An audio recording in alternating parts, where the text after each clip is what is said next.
hello out there, we're on the air. It's a curling morning, and it really helps if I turn on the mic. I'm pretty happy I found it out now as opposed to like after the game. Welcome to semifinal action as we are seeing the last of the third stones. We saw Kenny Duncan do takeout, like a hit and roll. That looks pretty good. So this is semifinal action between Team Slusser and Team Tate, both from Coyotes. As Wayne Fleming is in the hack to get sets.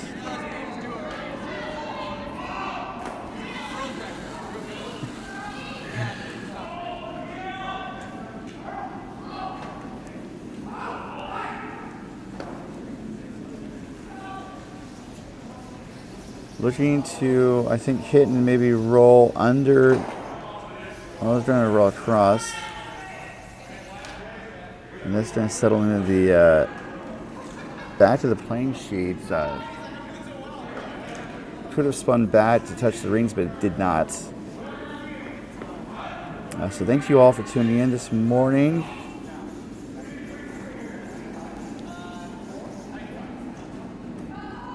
The third for Team Slusser is in the hack. This is Jeff Kunkel.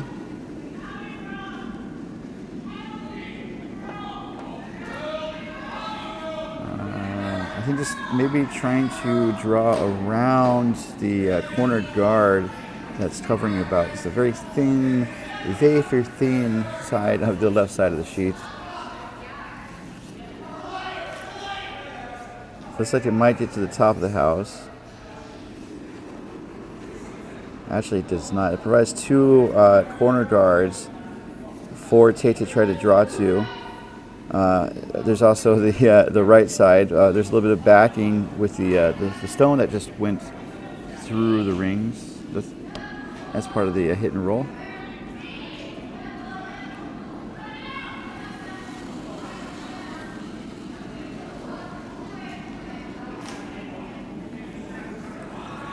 This is Wayne's second shot.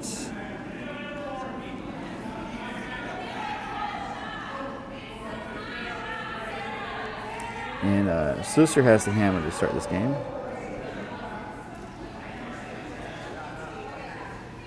So we'll update you on what's happening on the other sheets, but I can tell you that the game's live scores and video links are on bonspieler.com. And that draw is okay. It oh, actually, yes. Slusser has the hammer. So the draw is just okay. It's not fully in front of the backstop. So just second stone, looking to pick it out, and actually that backstop did its job. So looking for a hit, it runs the yellow back onto the backstop, and the yellow sticks around. The shooter goes away.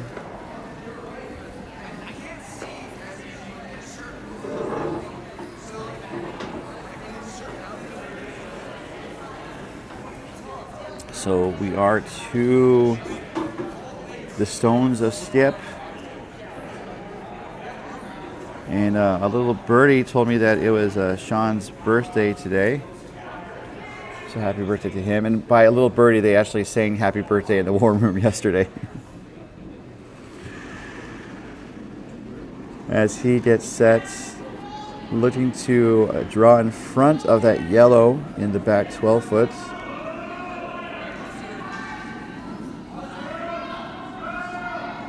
So Tate had a couple choices. I think he drew to the left side of the screen from this view, just to kind of have a stone in the open, kind of looking to maybe have the end go to a blank. But if they're able to get a rock in play, you know, if Slusser made a slight error, then it's kind of game on. And here we are, game on. That was a good draw to the tee line. And so Sluicer's going to line up the double. This is kind of tricky because those corner guards on the left are still there. So hit and roll could bury a stone under those corner guards, and it might be hard for Tate to pick out. Could be good for Sluicer. Conversely, the hit and roll could roll under the guards, and then Tate can draw on top of it.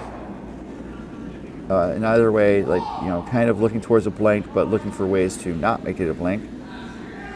This is Skylar Sluicer with his first, kind of called him off. It's going to get one, and that's it. And so now the force is going to be on. They're not going to really put another front stone up. They're going to draw around those corner guards.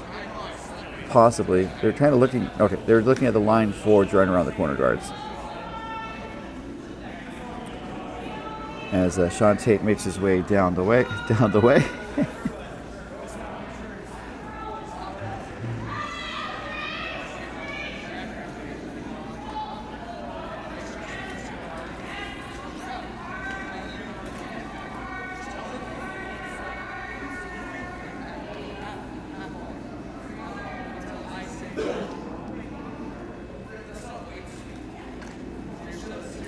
This is Sean Tate's last rock without the hammer here in the first end.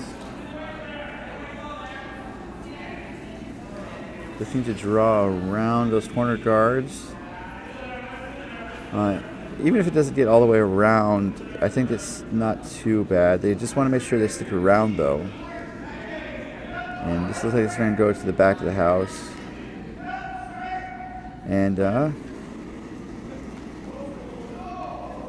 Sluicer's opting to just draw for the single point.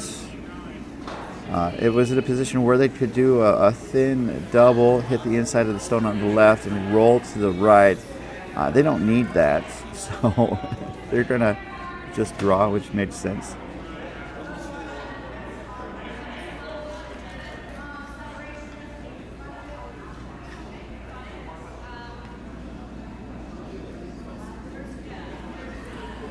So as Skylar gets set for his last rock, the hammer. Looking to draw the tee back four. And that is what they said.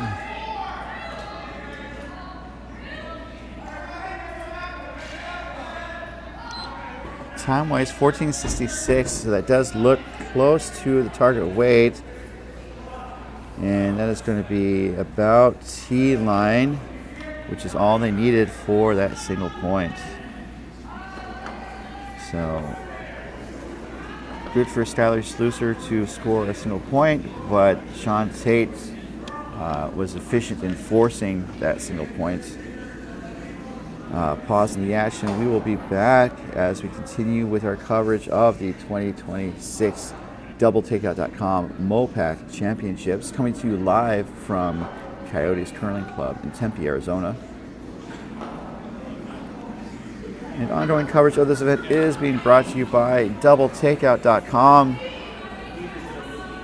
Visitors can find their favorite men's or women's team and see how they rank against the rest of the world in the various statistical categories.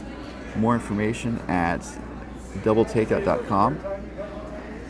And by Curling.gg, proud to be an official sponsor of Team Canada's mixed doubles champions, Brett Gallant and Jocelyn Peterman. Curling.gg. And by Endgame Curling, elevate your game with Endgame Curling. Learn more at endgamecurling.com.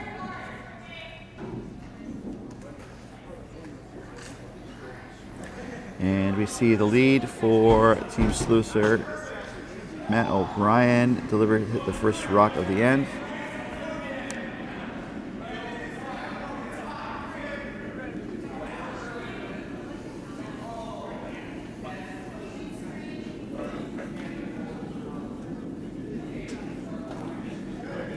And it's looking like a guard.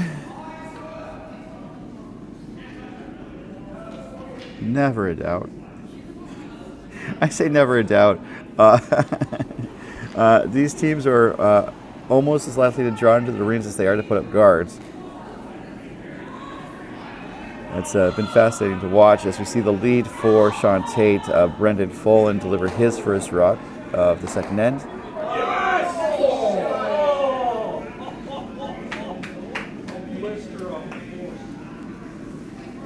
Warm Room is really liking a shot on sheet B.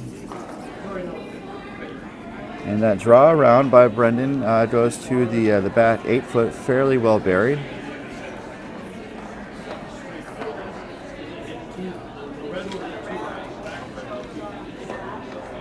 Coverage of this end is being brought to you by doubletakeout.com. Proprietor Ken Pomeroy updates the website throughout the competitive curling season with the latest results to create a custom and unique ranking system of the top men's and women's teams from around the world. Using the secret sauce of kenpom.com, it's doubletakeout.com. And that draw around by Matt looks pretty solid. Sitting in the top 8 foot, just in front of the 4. Good for shot, and it's poking out, so Tate has the broom down for the takeout. It's partially buried though, so I think looking to peel it basically. Not likely to stick the shooter. This is a heavy draw.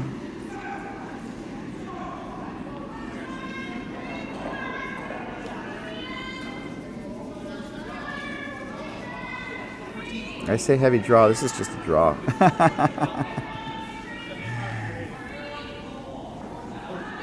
just going to tap it slightly. I think they wanted to freeze as opposed to the tap because it tapped it further under the cover of the guard, which is not awful, especially early in the end. But that yellow is open, and Matt O'Brien is just going to bop it out. I don't think Matt's a big Hanson fan, but maybe. I only know one Hanson song. I also do know that they, one second. Going to hit the yellow onto just through the back. I thought they were looking for a maybe double there, but didn't happen. So I also know that Hanson has a beer. They went into like a brewing. I don't know if they do it by themselves, so they have a company that works with them. But their key beer was called Hops. So, which I enjoy good wordplay. If you guys have been watching me through the weekend, you guys probably know that. This is what he was first looking to, hit and roll. Going to hit and roll on top of the red shot rock. Pretty good.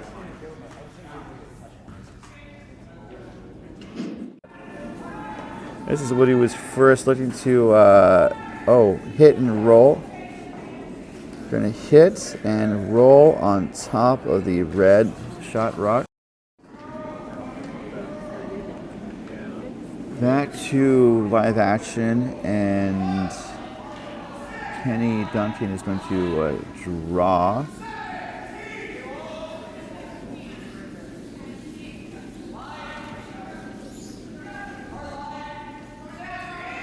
Looks like this is going to draw on top of the pile that's developing in the front of the house.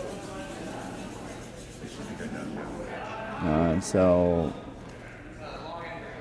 corner frozen roughly.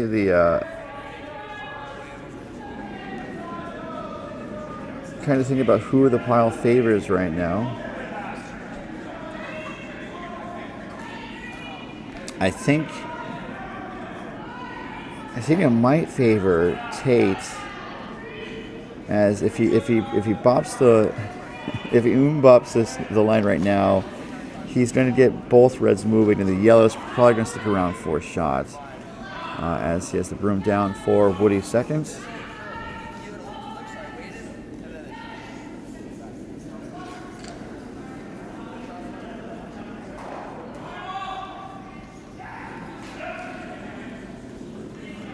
Sounds like normal weight. This line looks okay. Gets both reds moving. The yellow does stick around, but one of the reds does roll to the left 8 foot. And that was to be shot as the yellow on the right is just ever so slightly higher, but it does open things up. Looks like a good clearing action there by Wu.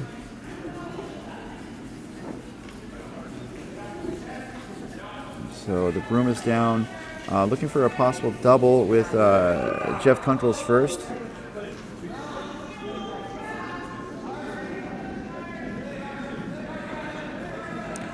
Sweeping to push it over. This looks like it's going to get the one yellow. Is it going to get 2?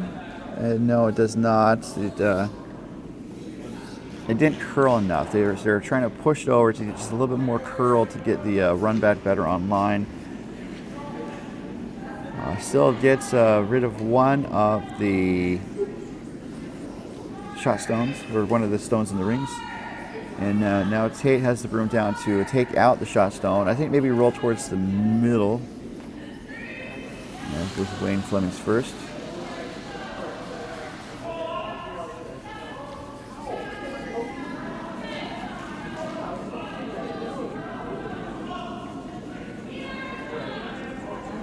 And this is going to hit the outside. Actually, just close to nose. I think that's what the doctor ordered. I don't know if anyone on the ice is a doctor, but there are a decent number of doctors in the curling sport, which is always fun to see. And now both teams are trading hits back and forth. Going for the intern clockwise rotation. I think, oh, they're going to try to hit the, oh no. They hit the uprights is what they did. They were hoping to hit the outside yellow and then maybe spin back, maybe under. Or try the, it's a very thin double, but I guess they felt like they wanted to take it on. But just like that, Tate is sitting 3, and he has the broom down to clear the guard.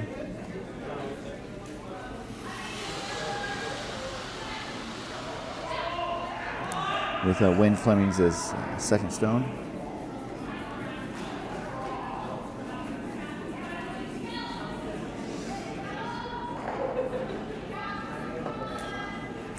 And it does clear that. The shooter rolls left. Kind of in a no man's land, not really providing any protection for the stones in the rings. But it does the job of kind of opening the house and I think maybe helping to set up the rest of the end.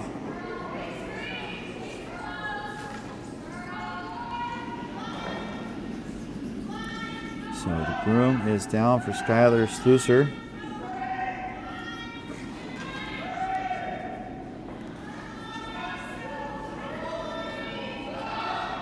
He's quickly out of hat.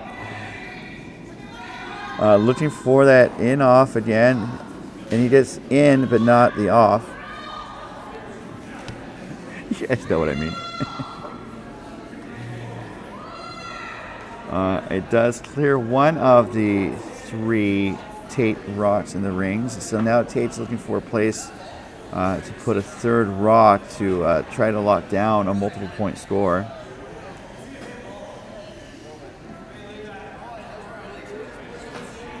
And I'm taking unofficial stats of the shots, and I need to review the standards just because these teams are trying to attempt more difficult shots, and they're missing ever so slightly, so they're not making this tall shot. And so I'm kind of scoring appropriately. So Skylar wanted the in off, I believe, and so I gave it 2 because he cleared out one of the guards. The shot selection, I mean, the score may have been a 1 because it improved the situation somewhat, but not totally nailed it. So the scale is 0, a total miss. A score of 4 is a total make.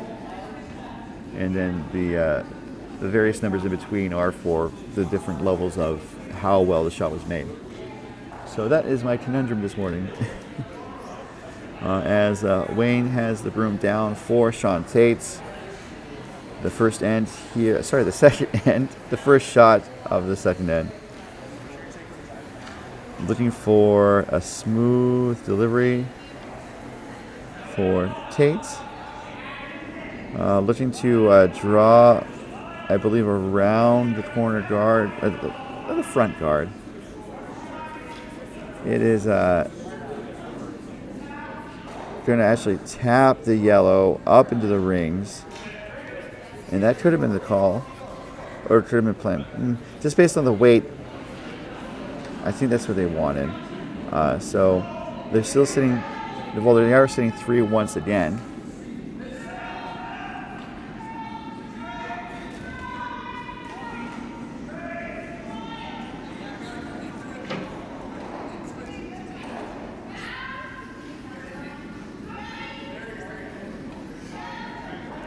Yeah, so for scoring, I don't know if they meant to draw or if they meant to tap back. If they meant to tap back, not too bad.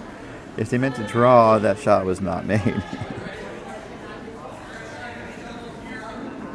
I think just based on the weights, they may have wanted to tap that back. So Kunkel has the broom down for Styler's last stone. Looking for a double.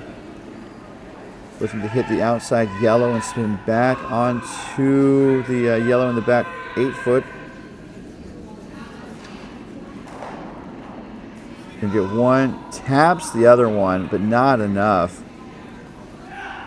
So good effort there by Skyler. And I would maybe mark that one as a 1. Just some of the method to my madness this morning. So now Tate has a very similar draw to his last, less weight, going for 3.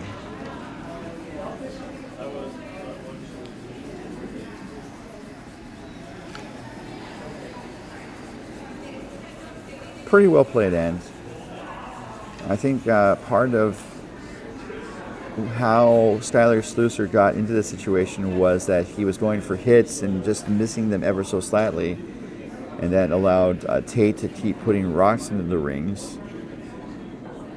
And obviously Tate executed this end really well as he finishes the draw to the back 4-foot.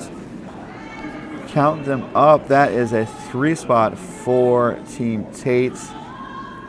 And they are going to take a 3-1 lead over Team Slusser as we head into the third end.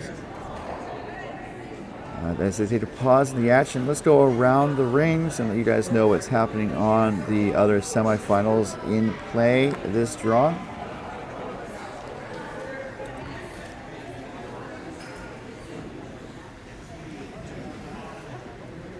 So on sheet A, the other men's semifinal sees that Team LeClaire taking on Team Siggins, both teams from Coyotes. This is an all Coyotes men's playoff. Siggins stole the first end, so they're currently up 1-0 after 1. We're watching the second men's semifinal where Team Tate just took a 3-spot over Team Slusser, currently 3-1. Tate over Slusser. 2 women's semifinals on the ice. We have Team Thengdadurai of San Francisco taking on Team McDonald from Coyotes. Thengdadurai converted the hammer with a 2 in the first end. I think that may have been part of the cheering that you may have heard a little earlier. And as we see rocks underway, we see Brendan's first stone head down the ice. And then the other women's semifinal on sheet D. We have Team Keeling from Coyotes scoring 2 in the first end over Team Walsh from San Francisco Bay Area. That game is also in the second end. Live update on sheet B. McDonald was forced to a single with a hammer in the second end. So it's currently Thengdadurai over Team McDonald 2-1. with action in the third end. So Brendan draws in. Matt O'Brien does the takeout. That shot is made.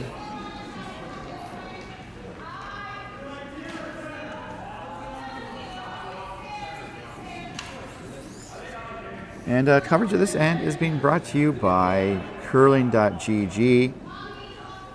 Curling.gg is growing fast and has partnered with Jamie Sinclair from the Curl Up with Jamie channel to bring more curling insight to fans everywhere.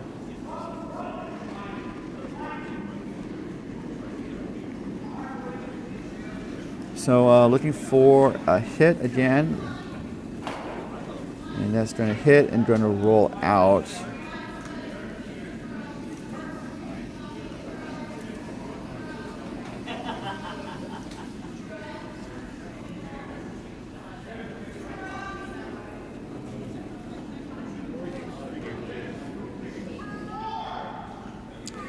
As we see O'Brien's second stone.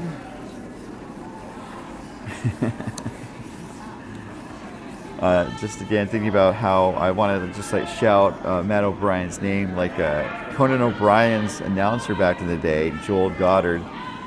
He would just go like really high with like, "Oh, Brian."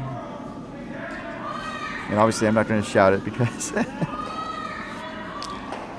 I don't want to blow out your guys' ears at 9 in the morning. So with an open house, Matt drew a corner guard. Looking good there. And looks like Woody is going to put up a center guard or draw into the top of the house.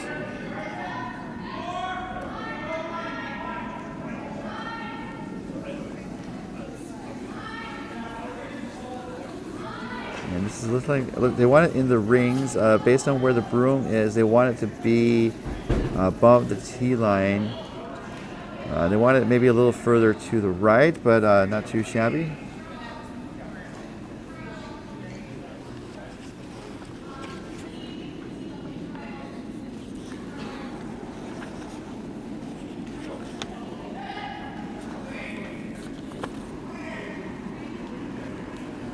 So looking for a hit from Duncan.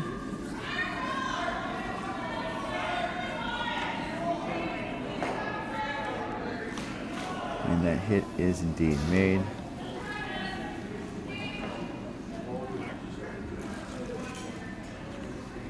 So Broom is down for the hit. Slusser has the hammer this end. You can see clocks in the background. I've been saying it all weekend, but it's always worth saying again. For anyone who might be new. Teams have 30 minutes of thinking time to play 8 ends of regulation. There's also a 90-second timeout that is that includes the travel time. As Woody's second hit is going to hit on the schnoz. So, and thinking time is the clock runs at the start of your turn. So basically when the other team makes the sheet available to the other team, the clock starts, and then the clock will stop when the player crosses the tee line. So right there the clock would have stopped on the delivery end of the ice. So trading the hits back and forth. We are playing 8 ends of regulation. If the game is tied, we would go to an extra end. As the hit is made, roll slightly further out.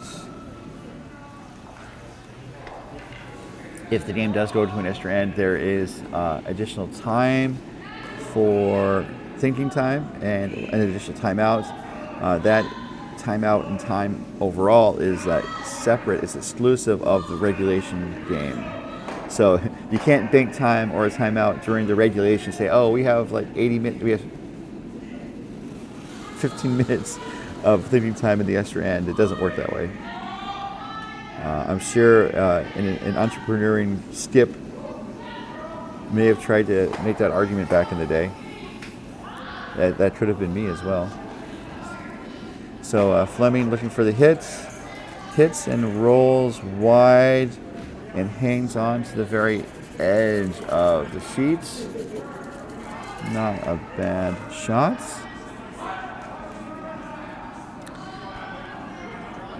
Sluicer's choosing to ignore that for now. Opting to draw around their corner guard with Jeff's first.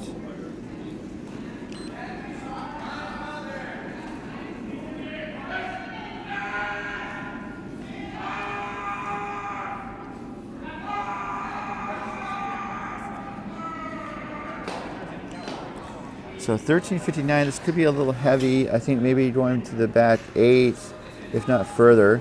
We'll see how far Tate can sweep it. And the answer is through most of the house. So we have 2 biters now. And it's going to be, I think, a question of who is actually sitting shots. I think it looks like it's Tate from the overhead camera. So it looks like Tate is just going to make a play on that red in the back.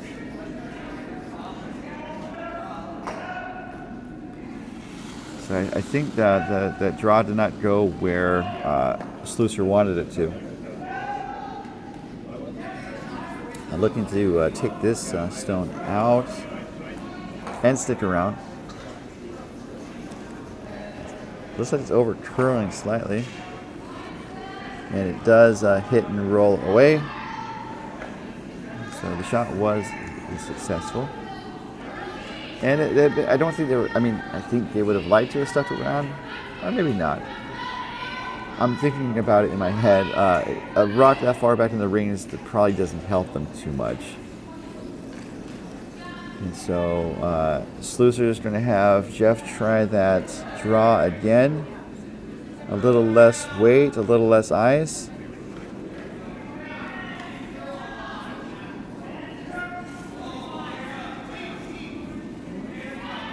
And this is hanging out again.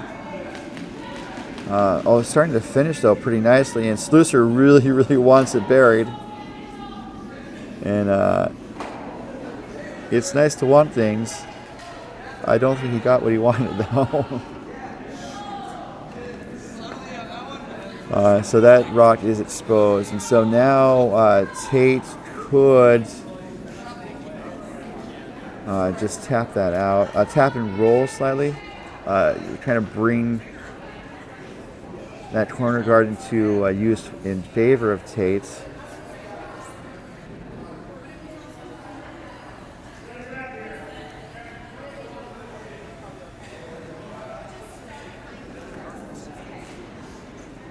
This is Sean Tate's first, looking for at least to get rid of the red that is currently shot rock.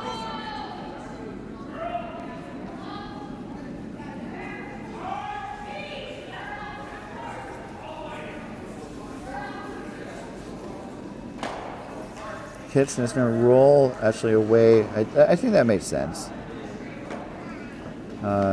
Because they don't want to actually bring the corner guard into play, I don't think. They want to try to force Sluicer to a single. But that hit and roll looks to have been successful.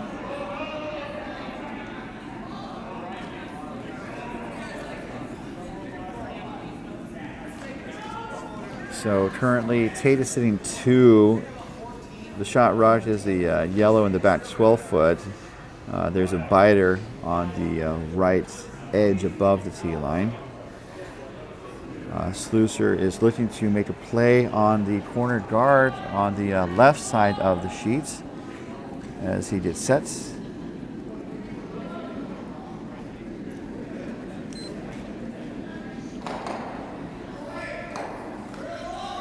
So this is the third attempt by Sluicer's team to either round that corner guard. Weight looks a little heavy, 1362. So that's just a little, it's close to the same weight that Kunkel had on his first shot, and that's going to go through the rings out of play. So it's a good line, just a little heavy. And weight's been pretty good for Sluicer. Just a couple misses on those draws this end. And so now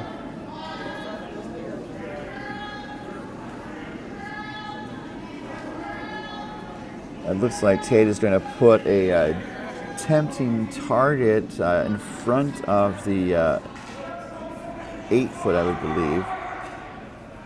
To just kind of really turn the screws on Sluicer to just draw for a single point. That's my prediction. Let's see if I got it right.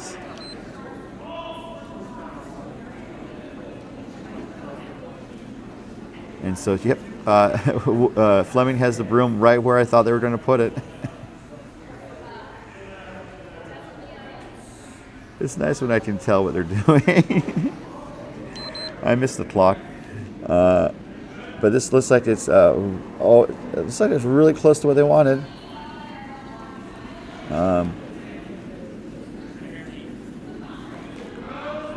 That's interesting. Where Kunkel has the broom,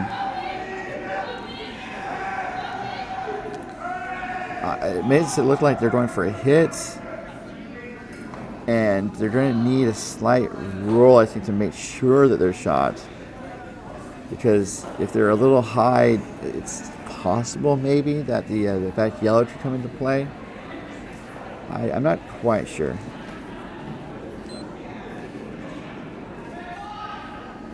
Last rock coming from Skylar Sluicer.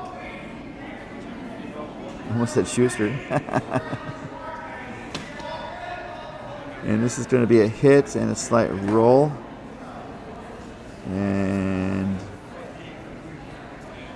987, and I believe that's a single point. So he nailed it.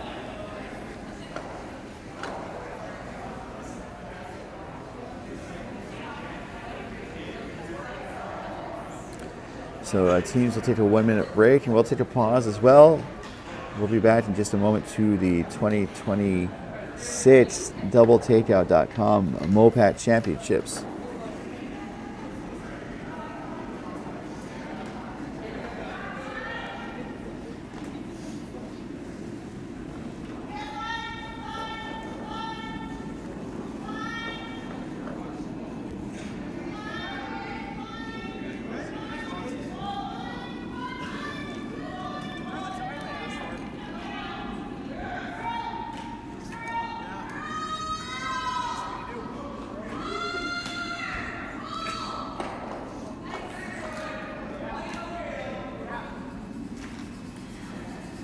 So while Matt is getting set, I'll update the scoreboard.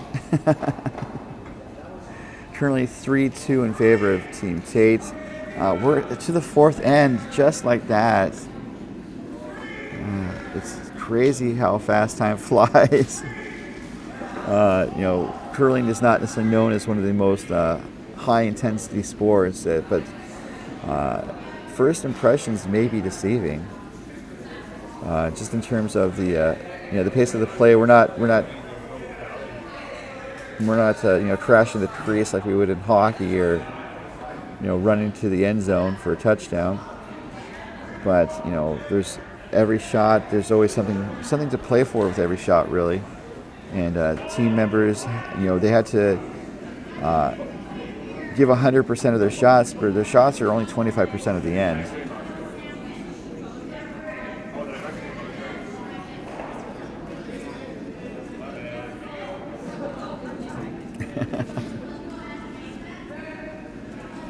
So that hit and roll was made by Brendan Folan.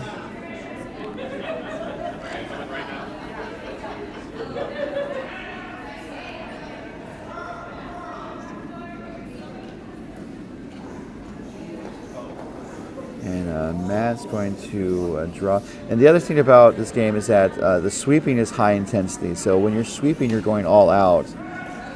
And they've done tests to show that the energy exertion and physical output is, very comparable to other Olympians. So there's definitely a reason why curling is in the Olympics, and it's it's always great to be part of this fast-growing 500-year-old sport. So with Matt O'Brien flashing with his second stone. Brendan has a chance to split the rings with an outturn counterclockwise draw to the top 8 on the right side.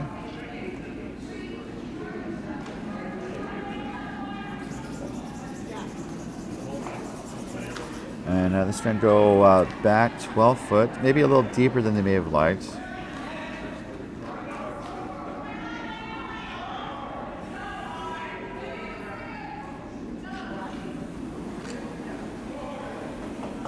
And coverage of this end is being brought to you by Endgame Curling. Elevate your game with Endgame Curling.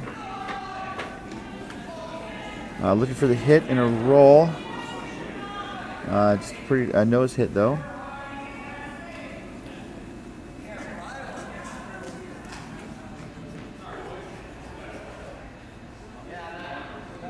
Good for second shot.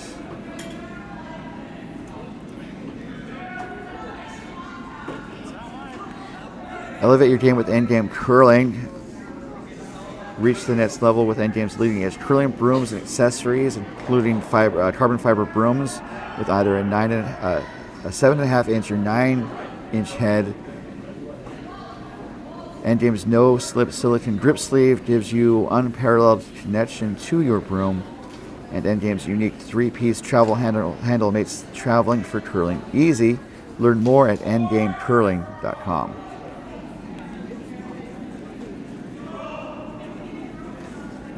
Woody's first shot, looking to pluck out that red, but it's not going to come back.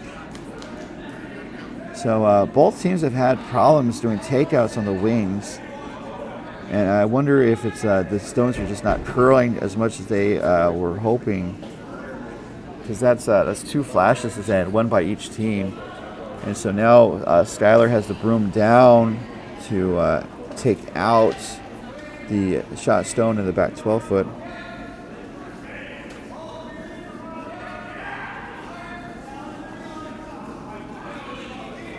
Working to hold the line.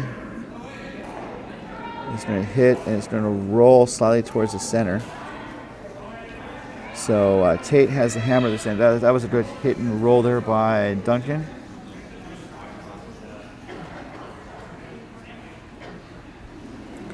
And so Wu is going to try that hit again.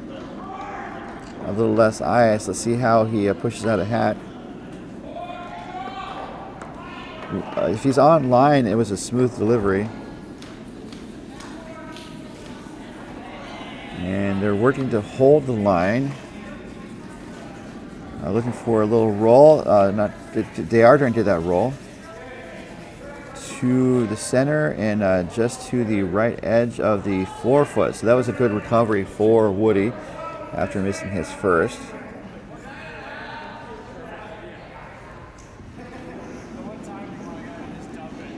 And very quickly, Jeff is in the hat, looking to hit the yellow shot stone. And Matt is sweeping to hold the line. And this is curling. This is going to get a piece. It does get a piece, and it rolls back towards the middle. Good shot there by Kunkel. So looks like there's a double there. We could be heading towards a blank. I know top curlers have gotten so good that TV analysts can look at the first 2 shots of an end and say, yep, it's going for a blank. I'm not quite there yet. But looking for a double here. This is close. Actually, it's not going to double. And the shooter's going to roll to the edge of the 12 foot, if not all the way out. No, it spins back to the end.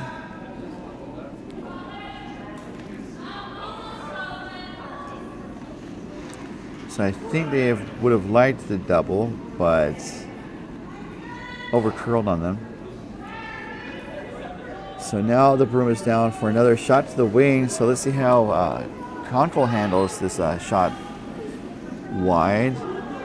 Going for the in-turn clockwise rotation. And this is looking decent. Going to get a little, no roll, just a nose hit. So Tate could take on the cross house double, which seems to be where the broom is.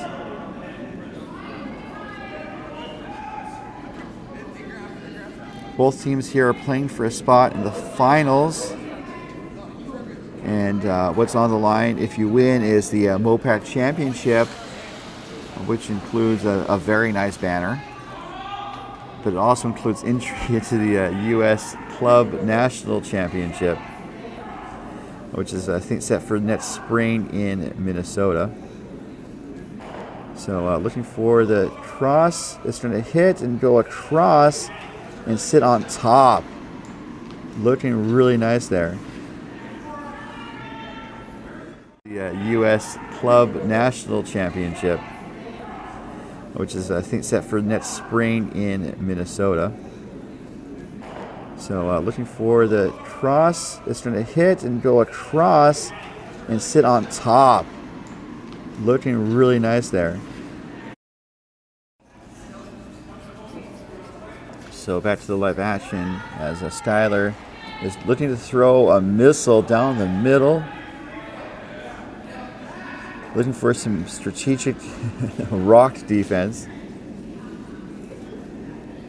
And going to hit the pile and get them all moving. Good shot there by Skyler. And I was saying TV announcers like in Canada can look at the first two routes to the end and say, yep, that's a blank. I can look at the last four routes to the end and say, I agree. That was a good shot there by Skyler Slusser.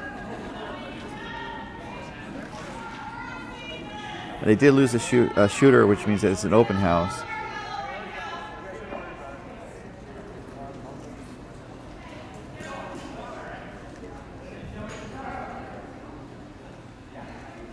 I think just looking to draw, this is kind of maybe a free look to check out a new path.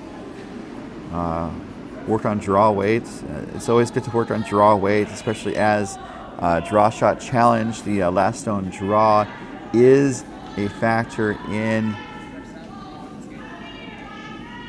tiebreakers, especially in an event where there's not a full round robin, so the head-to-head can be tricky. 13:28, which is kind of in the T zone as I have been clocking it this weekend. I was thinking about 14:40 is about T, and so 14:30 does go just a smidge deep. But that was pretty much, I think, where they wanted it to go. Full points for Gryffindor.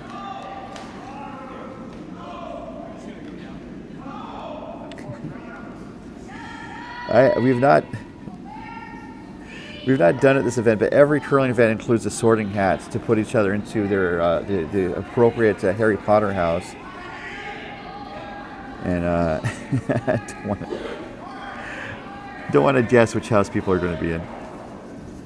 Looking for the hit and stick. Hit and stick. Good shot there by Skyler Slusser. And so now looking for a hit and roll out for the blank to take the hammer and a 3-2 lead into the fourth end break.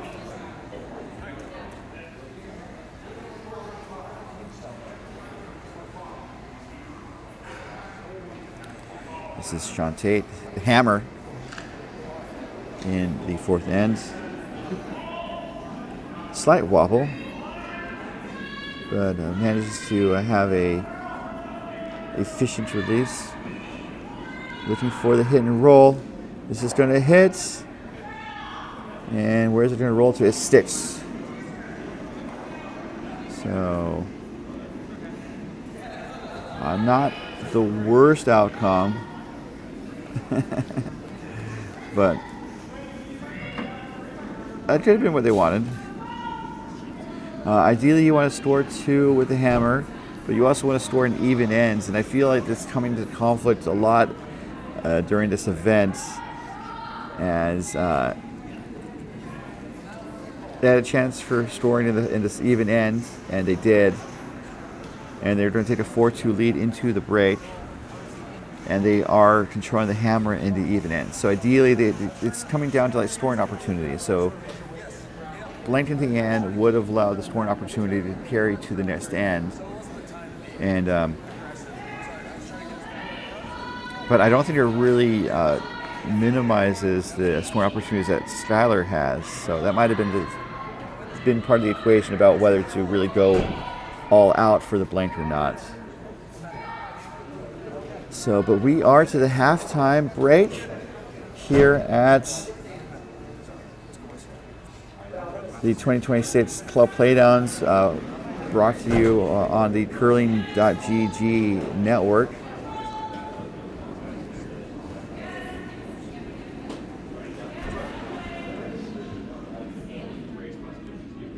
And we'll be back in just a moment with more coverage, but just another good time to remind you all of our sponsors, including doubletakeout.com, offering rankings of the top men's and women's teams around the world. See how your team ranks at doubletakeout.com. And by curling.gg. Curling.gg just launched a new beta feature that lets you upload photos and recreate real curling scenarios. Give it a try at curling.gg. And by Endgame Curling, elevate your game with Endgame Curling. Learn more at endgamecurling.com. And we'll be back in just a moment.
Make some shots.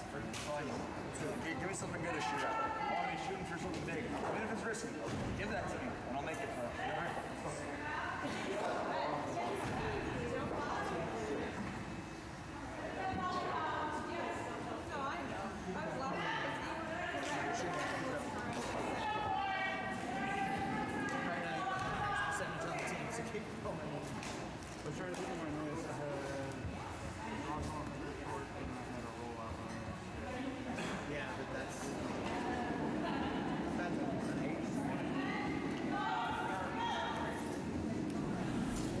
Welcome back.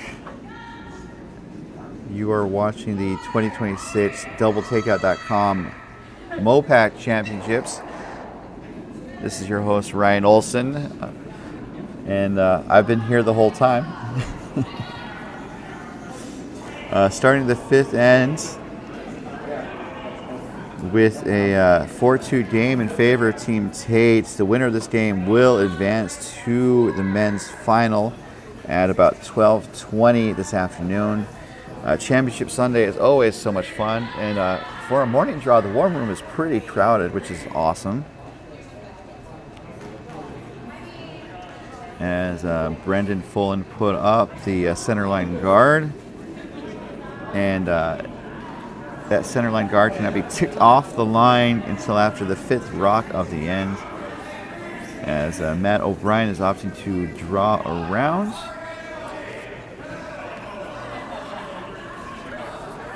Looking to go around the rings in just a moment.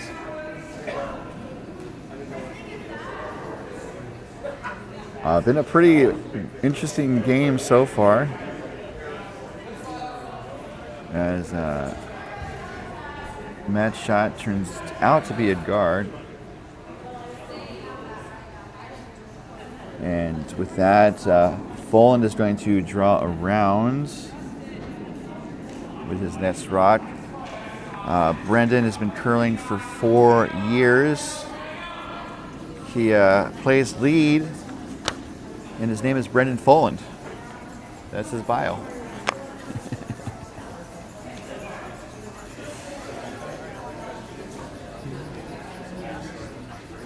So drawing around there.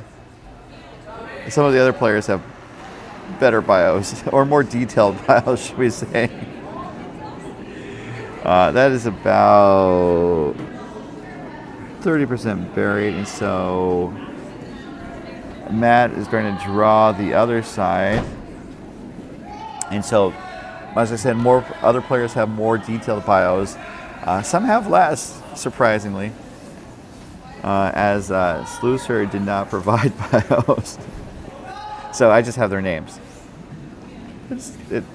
It's fine. I just like to be able to talk about these players, so you guys get to know them. These are your sons, your daughters, your husbands, your wives, your tax accountants, and doctors, and garbage truck drivers. So that was able to get around the guard and settles it in the back of the house. Looks like it's pretty well positioned. And we have Woody with his second shots. And Woody's been curling for 5 years and already has a stack of accomplishments. As his Sean heads down the ice. Sean's coming out to help sweep it. They were trying to draw around. It looks like it's going to touch the top of the house, but is it going to get buried? Not really.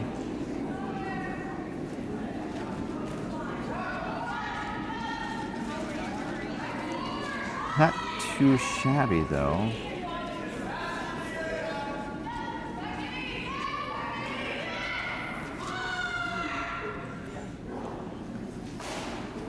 As Kenny Duncan is delivering now. Looks like the energy of the release is towards the target. So when you do curling delivery, it's especially when you start out, you just kind of put your foot in the hat and just go. But as you develop the game, you learn that you really want the energy to go into the stone, and you want the stone to go in the direction of the target, the broom in most cases. That draw around is really nice there. So you want to make sure you push out of the hack in line so that you're putting the energy into the stone in line and that you're able to execute the shot. It's also been said that a stone by itself is an inert object that has no inherent energy of its own. The only energy a stone has is what you, the person throwing the stone, puts into it. So, it's a fascinating game. As Woody gets set. Talking about his bevy of accomplishments, he's won championships at the MoPac 5 and under, the MoPac 25 and under,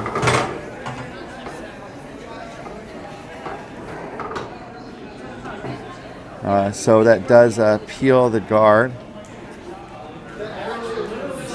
So a little bit of action in the warm room. Someone fell out of their chair, but they seem to be okay.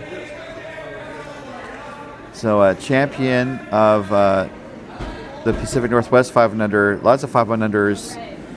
Won the Coyotes Hotter Than Hell Bonspiel in 2023. So lots of accomplishments to Woody's name. So looking at the left side of the sheet now, starting to do some cleanup on these rocks in the top of the house, in front of the house in the guard zone. There's a jam possibility here. They're working to push it over. I think they wanted to make sure they didn't jam, and they flashed, unfortunately.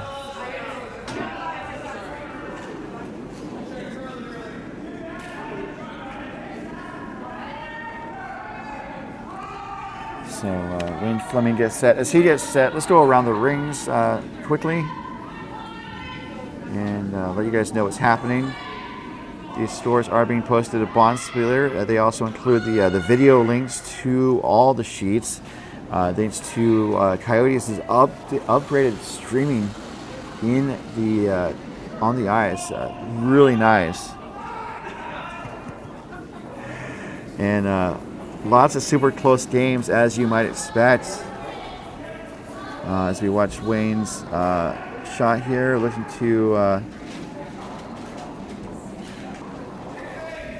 I think they were hoping to raise the yellow guard onto the red, and it did not go. It cleared the guard and then spun towards the center, so not a bad outcome. Going around the rings, bless you.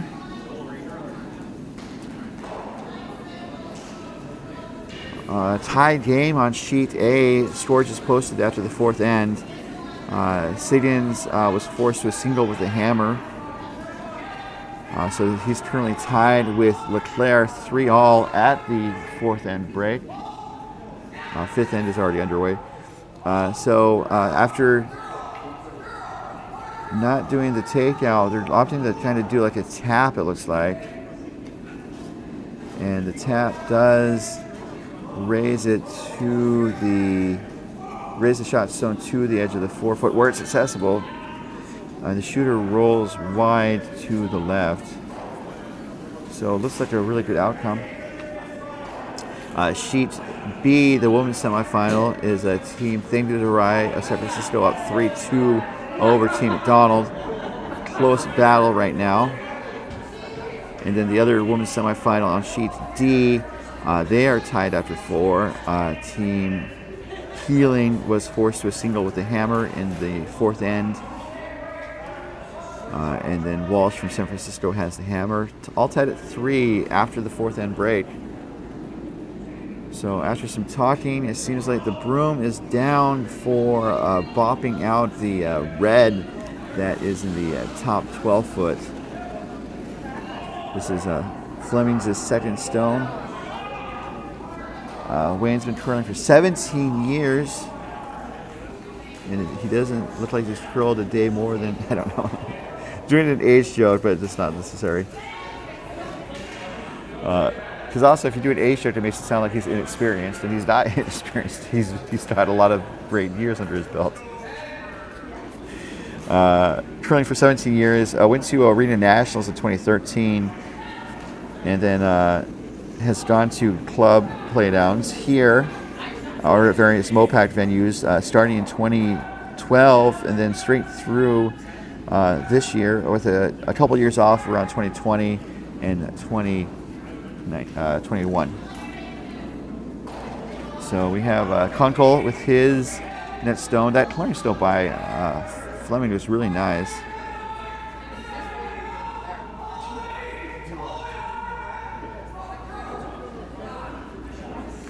So looking to hit and roll. Actually, not. I think they were hoping to roll. Actually, they did. The stone's in the back moving.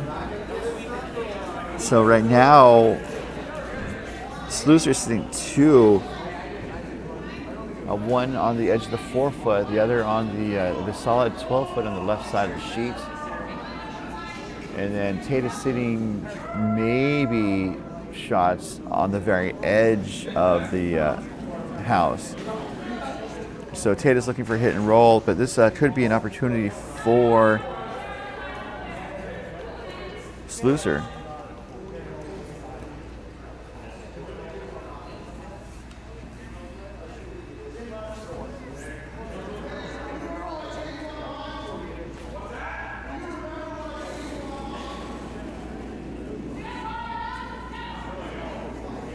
So the broom is down for hit and roll.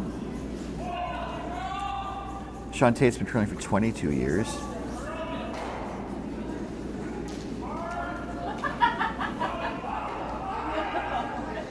And this is looking like it's going to hit. How much roll are we going to see here? A little too much roll as it hits and it rolls all the way under the center guards and pokes out the other side. It does get rid of the Slusser stone though, so the first half of the equation was met. And so currently Tate is sitting shot, but I don't anticipate that being the case for long.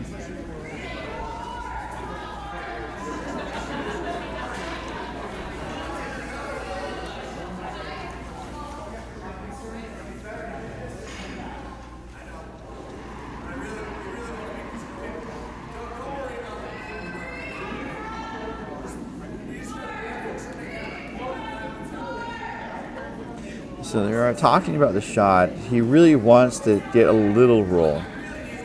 And you can tell how important it is to Skylar just based on how he was indicating where he wants it to go. Makes sense.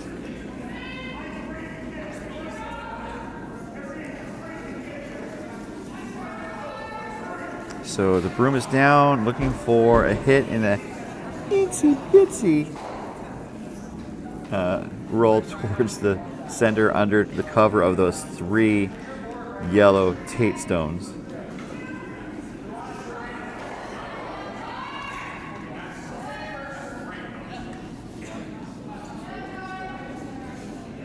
As Skylar Slusser gets set.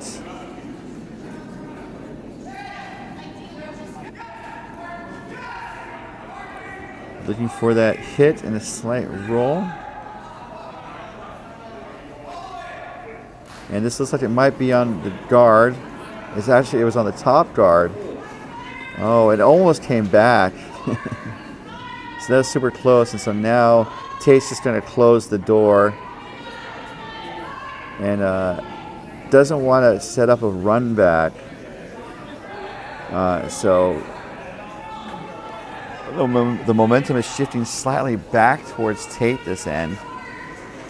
It seems like it could be possible for Slusser to do a double, depending on where Tate's stone ends up. As Sean Tate is getting set, his resume includes being at Club Playdowns several years, 2013, 2018, and 2023. He was the winner of the Coyotes Spring Training Bonspiel, which is always kind of fun in 2023. I say kind of fun because I've never gone, but it includes curling games, and then they go to a spring training game out in the desert. And he also has an appearance at the 2023 Club National Championship. This rock looking for a guard. And that was pretty good. The line was the most important part, and it looks like he nailed it. So Slusser is looking to see if he could do the run double. And it doesn't look like it was there. The risk was too high. But Tate Stone is in a primo position.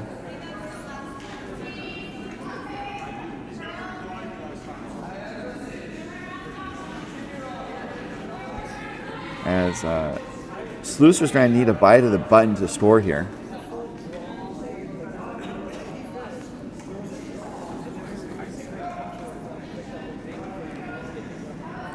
As he gets set, facing one, hoping to draw for one.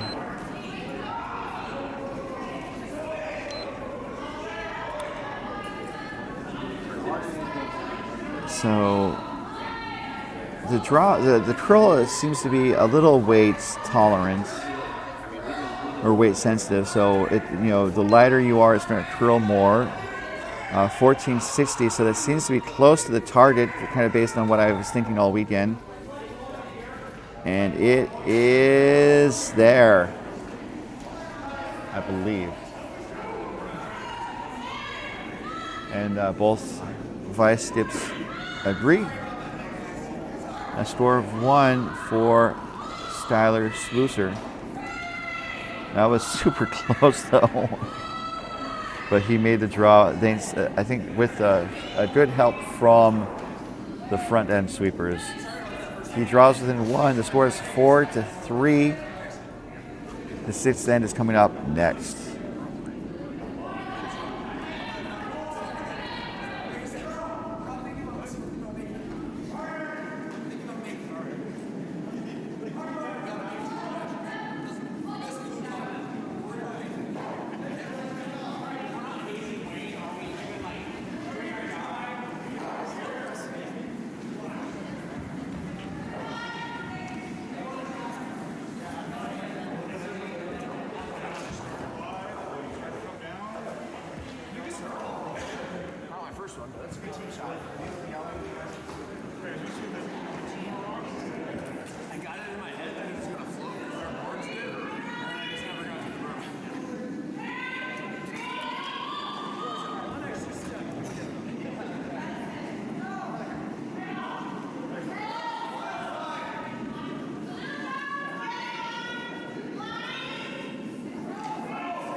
Rocks in play. We are underway here in this 6th end, and I've been tempted to do math.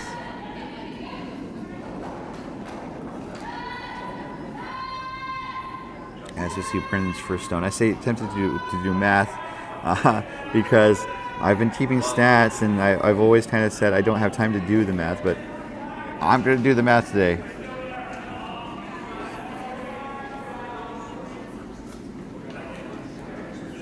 As Matt O'Brien puts up a guard with his first shot, successful, and then Brendan is drawing around, ends up in the back of the house, buried, pretty good place.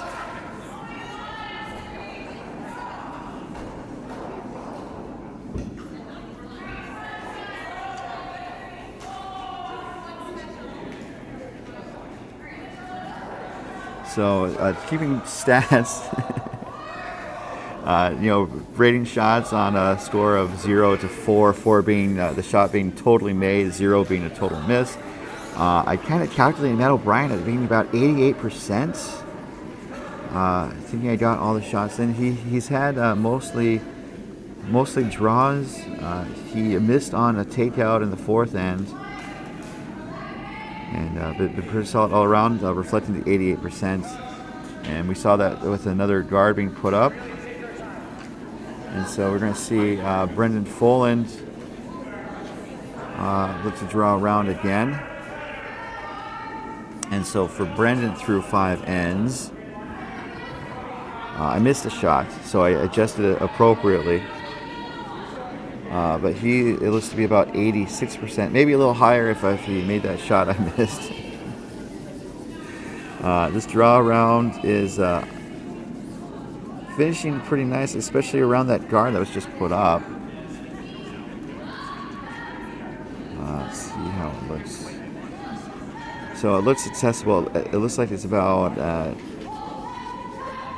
20% buried. As we have Duncan in the hack.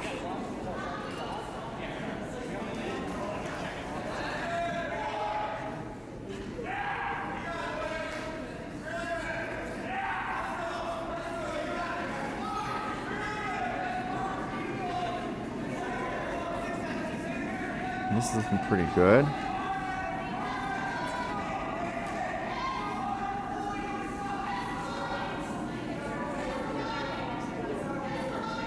Oh, and that was a great draw there from Kenny Duncan. And so for Kenny, I have him at about 80%. I had one miss and then just one near miss that I think affected the score, the percentage. As we have Woody Woo coming out of the hatch, looking to do some clearing action.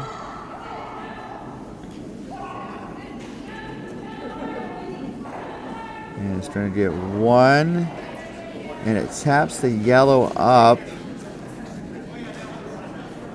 to the top of the 8-foot on top of the shot stone. So a pretty good outcome there from Woody.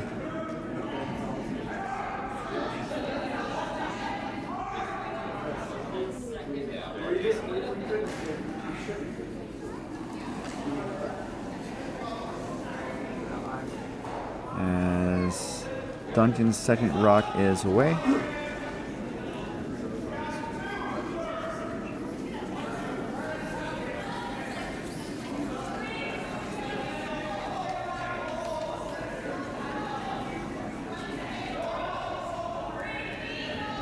And looking to put the guard back up.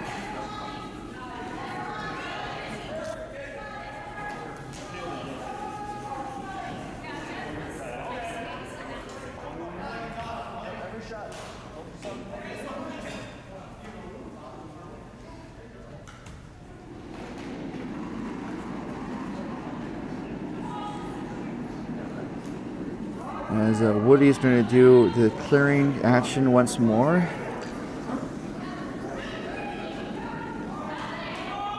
That guard goes pretty high. And so for Woody, his throwing percentage is about 78, or shooting percentage. Does clear the guard. So that's going to help the stats with two made shots this end. Woody's thrown, in the first 5 ends, he threw all takeouts except for one draw in the 5th end. And so that draw was a near miss, and then he had an outright miss on a takeout in the 4th end. I think that's when he was trying to throw it to the wings. And so we have Jeff now looking to draw. I don't know if he's going to go into the rings or be a guard.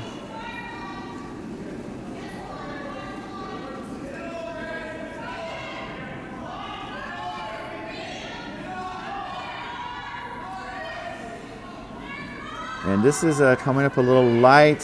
Is it going to get over the line? It will not. So for Jeff, his stats just a little bit lower. I think because he's been asked to do some hits, and either sometimes you make them or you don't, or they're near misses. He was at about 63%.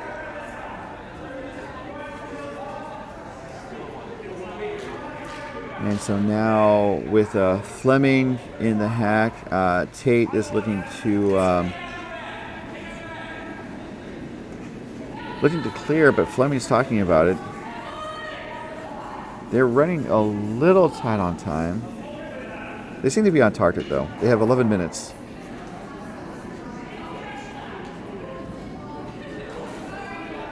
So I'm curious about what they're talking about in terms of the shot.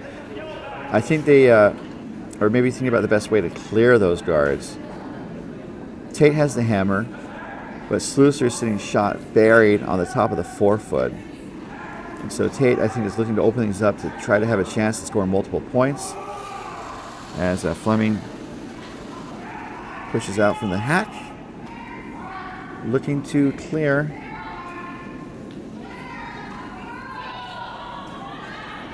And this is going to get yellow onto the red.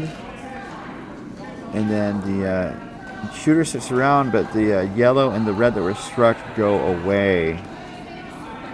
So that was a pretty good shot there.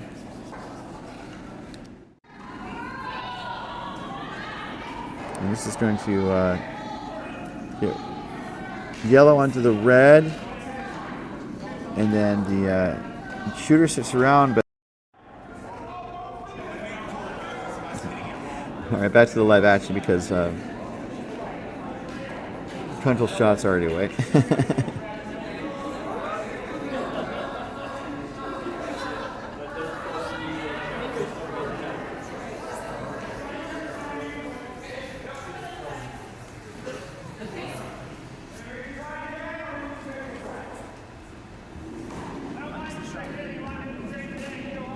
So that puts up another guard. Looks like a good recovery from Kunkel for being a little light with his last.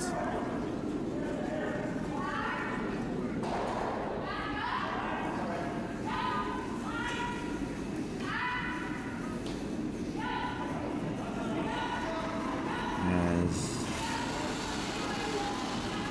we see a strong push from the hat by Wayne Fleming.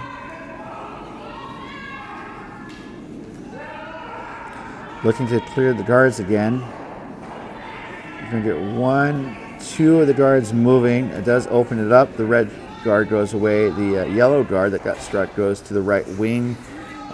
Not really covering much now.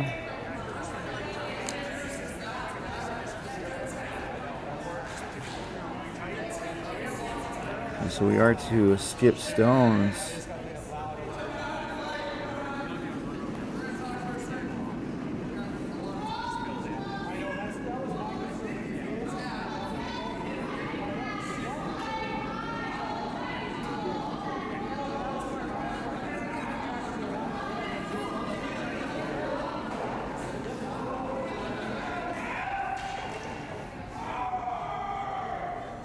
So they're taking a look around the rings to see, I imagine the best way to secure their advantage. They're sitting 1 right now. I wonder if they would want to draw around and sit 2, but that could also give Tate some backing. But sitting 2 would definitely, I think, crank up the pressure on Tate. And we only have 2 ends after this.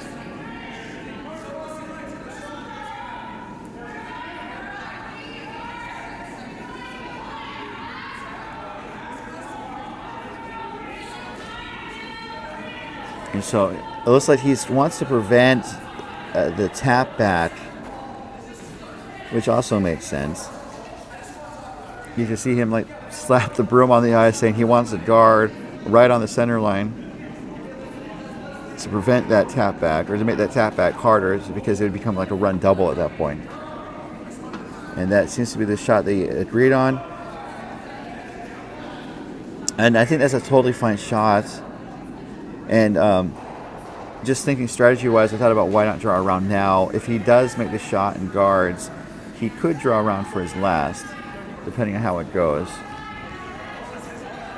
The other concern is that if the red goes away and there's no other red in the rings, Tate could be scoring 2 or 3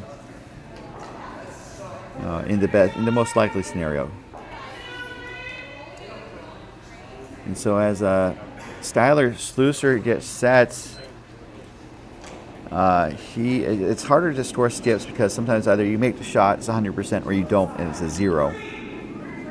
And so reflecting that, Styler, just based on my scoring, was around 63% for his first 5 ends. He's had some tough shots.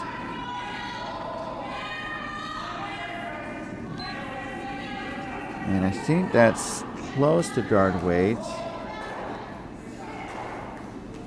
And that's really nice. It's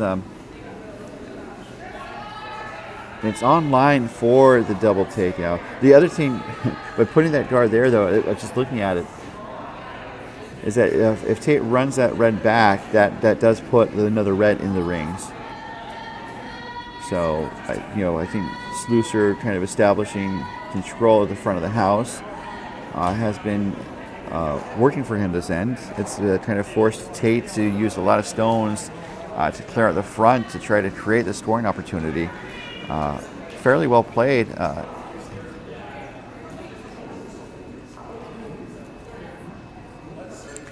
As Sean Tate is set for the run double.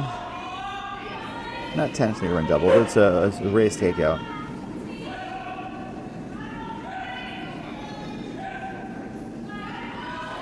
And this is going to just peel.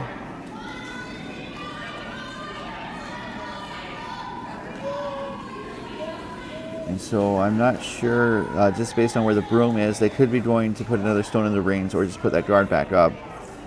At this point, maybe put the guard back up. I thought they were going for the double, or the raised takeout, but they peeled the guard, and it's still a good outcome.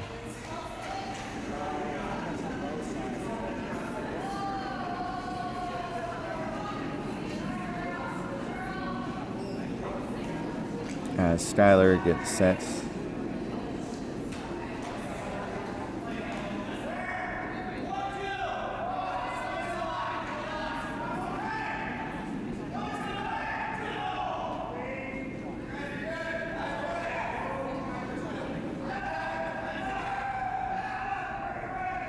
Looking for the guard. And the line looks great. If it overcurled, then there would be trouble. But, it may have overcurled. Also, when you kind of weigh the risk-reward factor here. So if you throw...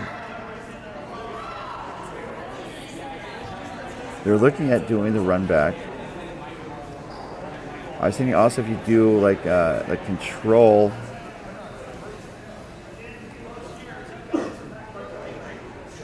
if you do control on the yellow, maybe run the yellow on the red, and then maybe stick that yellow.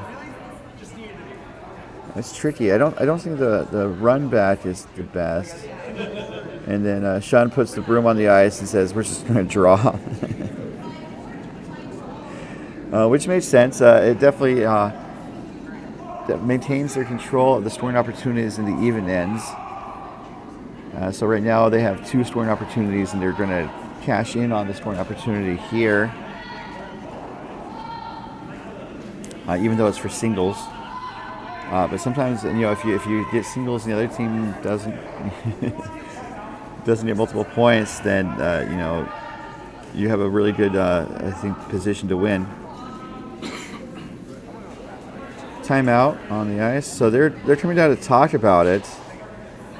So they kind of are really thinking this through. So they have a chance for multiple points. Let's listen in.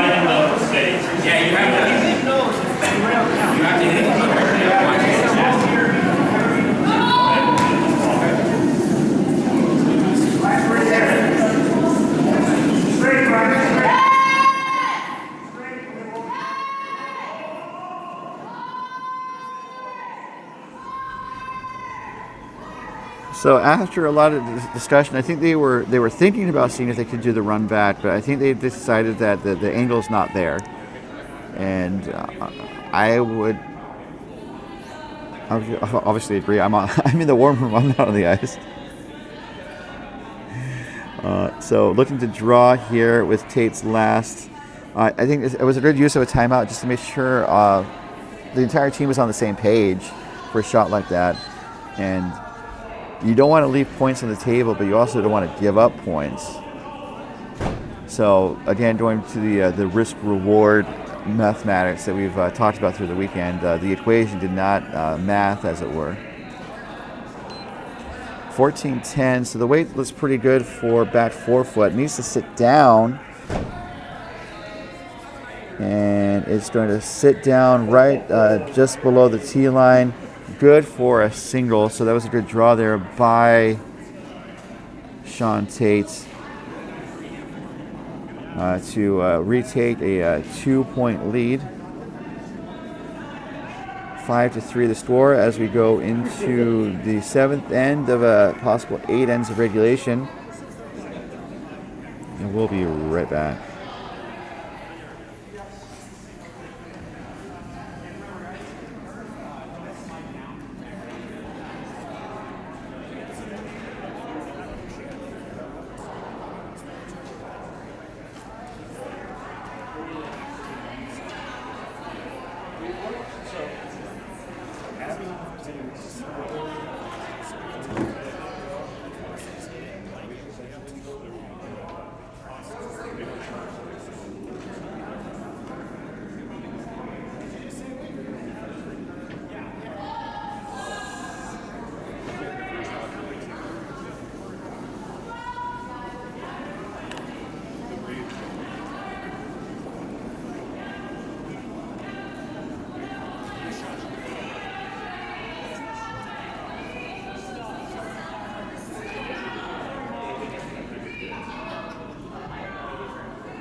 As we're about ready to get underway here for the next end, we're going to see Brendan Foland push out of the hatch.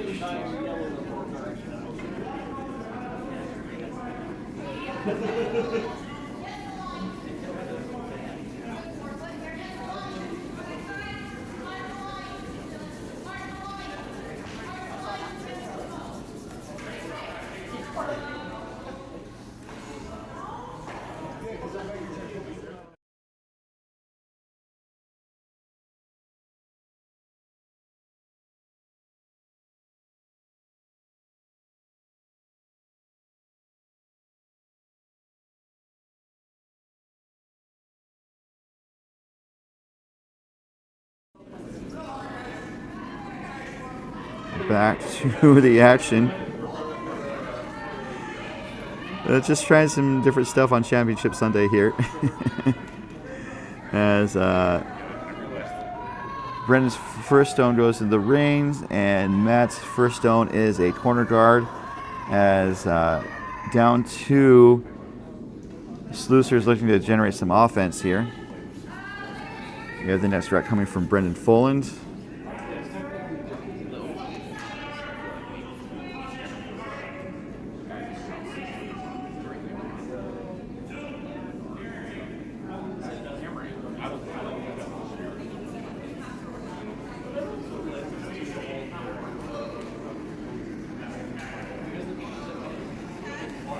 And that puts up a front stone by Foland. Well done. It's a guard. It's on the center line. The no-tip rule is in effect. We hope you'll join us at 12:20 this afternoon for the championship final.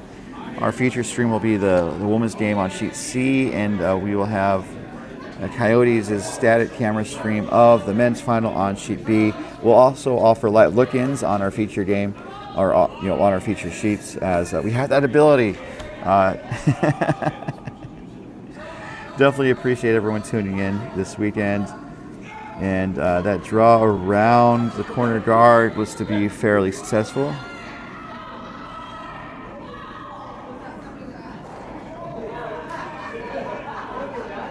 I said fairly because I wasn't sure how buried it was, and it's buried, so that was a great shot. So the broom is down.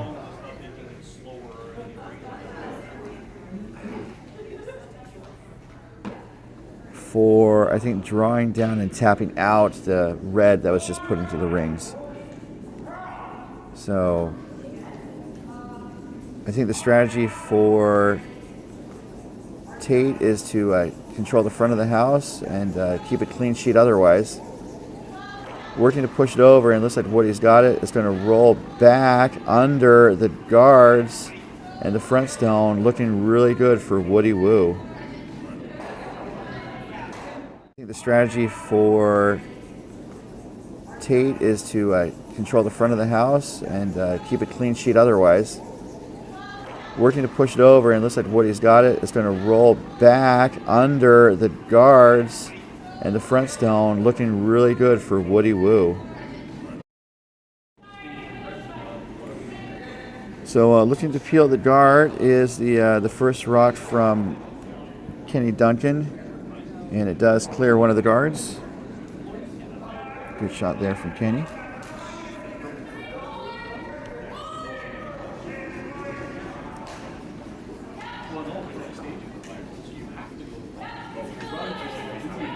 And it looks like Woody's going to put up the a guard.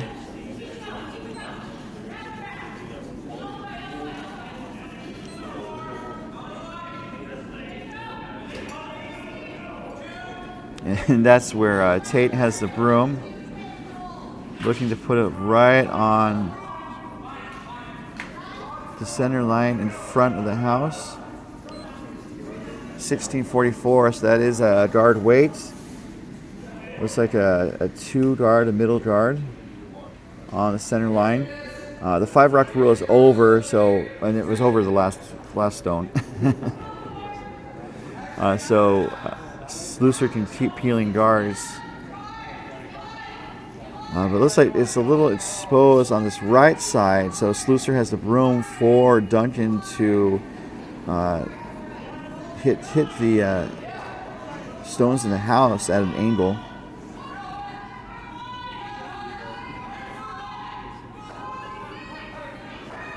And it's going to peel the guard. So not a bad outcome. Peels the guard.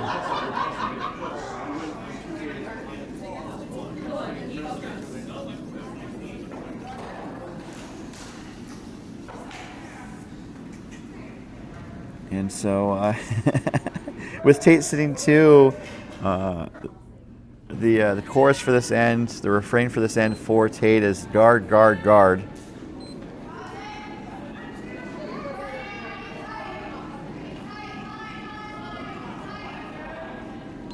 As Fleming's rock is away.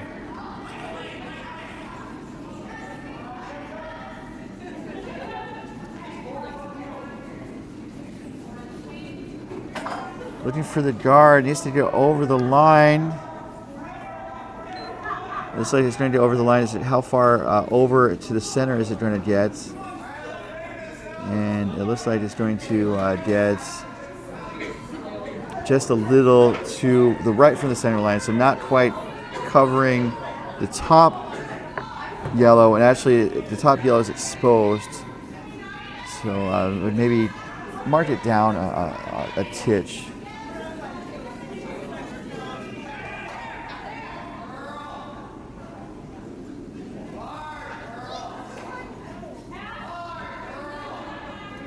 So they're working to push it over. It's coming over to make contact. Going to get one of the yellows moving. Gets both yellows moving. One of the yellows leaves the house, but the other one hangs out in the back of the 12-foot.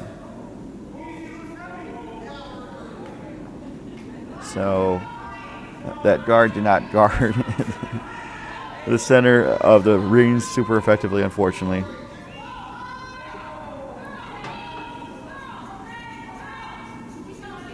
And Kunkel was able to cash in with a takeout. Well done there by Jeff.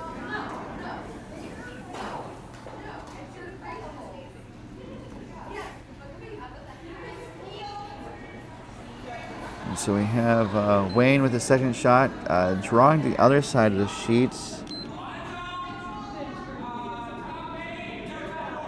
Looking to kind of draw to the top of the house. providing cover for the stone in the back 12 foot, but just also narrow the scoring area. 1444, so the target weight is closer to T, although the ice may have slowed slightly, because I thought that was about T at the start of the game, and so that's now good for a top 8 foot. So the ice might be about almost a tenth of a second slower. The target now would probably be about 1430, I guess. We'll see, because I'm pretty sure Jeff is going to try and draw the 4 foot with this stone. That was a good shot though from Wayne. Looking to draw here. This is Jeff's second stone. Just cleaning. And that's 1465. And that's lighter than Wayne's, and that ends up being lighter top of the house. So some curling experts, some curling know-it-alls like to say you shouldn't rely on a stopwatch. And that's true to a point, but the stopwatch is a very effective tool. But you also need to build the muscle memory to kind of judge a stone's weight just by eye or by moving with the stone. So it totally makes sense. And it's kind of funny that one of the earlier Grand Slams that is no longer around, they tried some new things. And so one year they said no stopwatches. And that was interesting experiments. And it's crazy just how much information you can get from a stopwatch. So Tate is sitting 2. It looks like he's going to draw the port on the left side. And I said curling know-it-alls jokingly in a sarcastic tone of voice. Although, like, everyone's an expert behind the glass now, including me.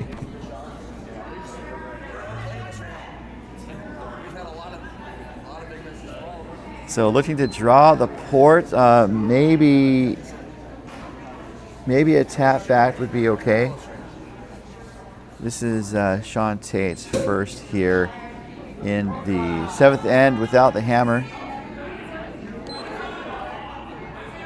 So the port is a decent width, so as long as it's not tight, he should be okay. So they're working on line. And so it's around the first one, 1372, so this is going to be back of the house, if not all the way through. And so it's going to settle into the back 12-foot ring.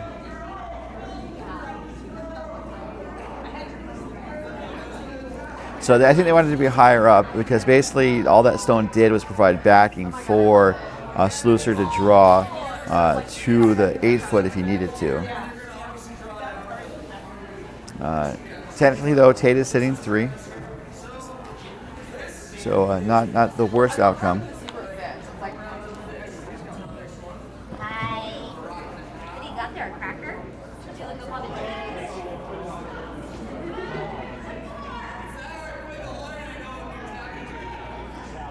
cheese? So looking to draw around now.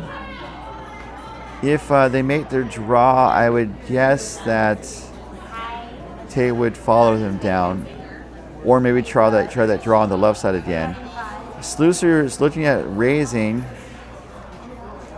and that'd be something they could save for their last, I would think. Just thinking it out. They have over 9 minutes of thinking time to play and end in 2 shots, so they have plenty of time. Tate has over 5 minutes, so he is also, 5 minutes, 15 seconds. So after that discussion, they're looking to, why did he tap to the next of the stone on the edge of the 12-foot?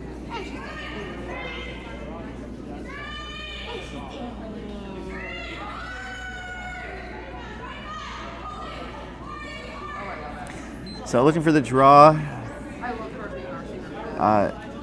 Maybe they were looking for a plan B, why he tapped the side of the red on the 12-foot. I don't think that's where he wants to go.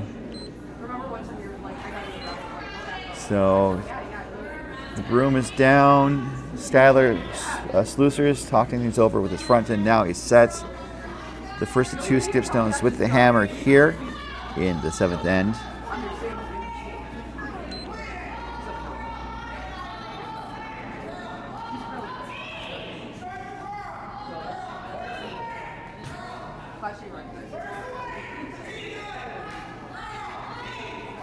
And this is hanging out a little bit 14-16, but they're a bit wider than they've been.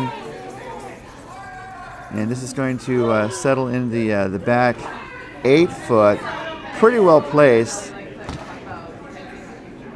That's good enough for shot. So that's a good draw there by Skylar Slusser. I imagine they would have wanted to maybe get around the red a little bit more.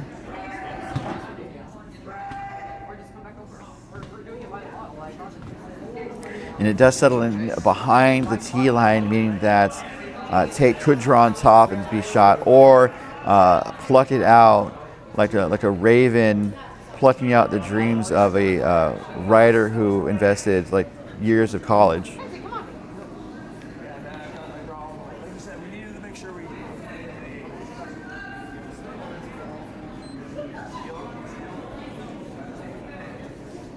So the broom is down for a hit. I think just a control weight. I believe they don't want it to hit on the outside of the red. They want to try to cross the face, I believe, as Sean Tate's last rock without the hammer is away.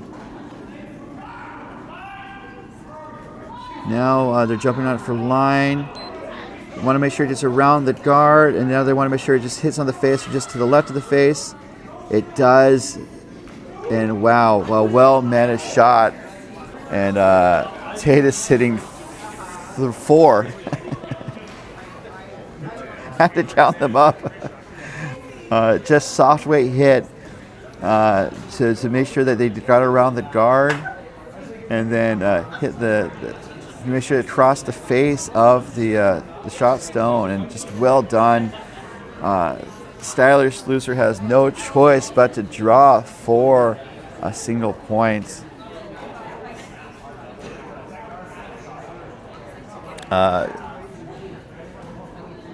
Tate's been pretty close to lights out this game. I had a couple near misses in the last couple ends, but has recovered nicely. As Skylar's last rock is away. Just looking to draw the full 4 foot, and they need to make sure it gets there. They have a little bit of backing with the Tate stone that just put up. It's going to be close. Is it going to get there? And it looks like it will for the single point. So good draw there. Again, well managed by the sweepers to make sure it got to where it was going. And scoring in the even end seems to have worked out, because Tate is maintaining a 1 point advantage, 5-4 over Skylar Slusser, and Tate will have the hammer up 1 coming home when we return to the 2026 doubletakeout.com MoPac Championships. Stick around for the final stanza. Tony Danza.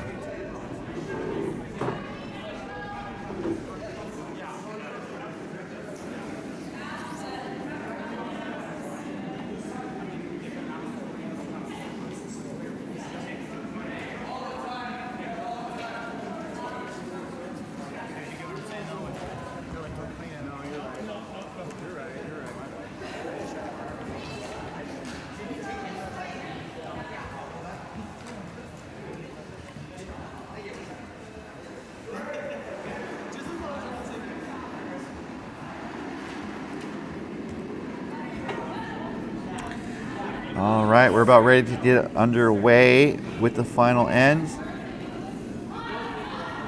As Matt O'Brien gets set, and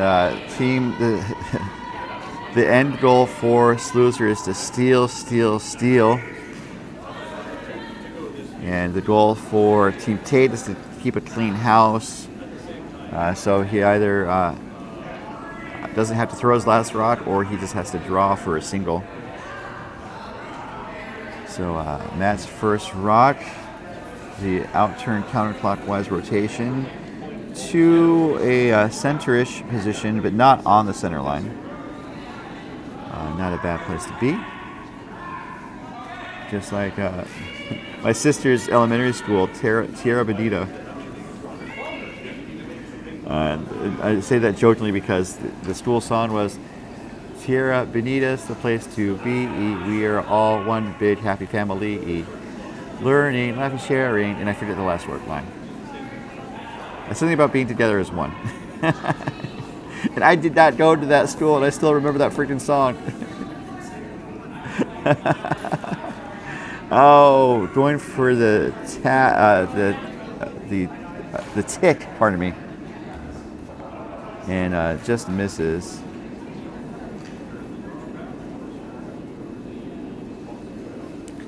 So Matt O'Brien has a chance to put up another guard. I don't know why I remember my sister's elementary school song.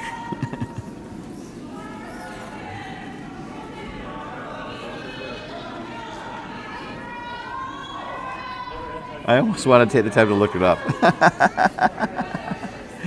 As Matt O'Brien has a chance to put up another guard. This one is on the center line. It cannot be ticked until after the 5th rock of the end. Coverage of this end is being brought to you by curling.gg. Curling.gg has just launched a new beta feature that lets you upload photos and recreate real curling scenarios. Check it out, curling.gg.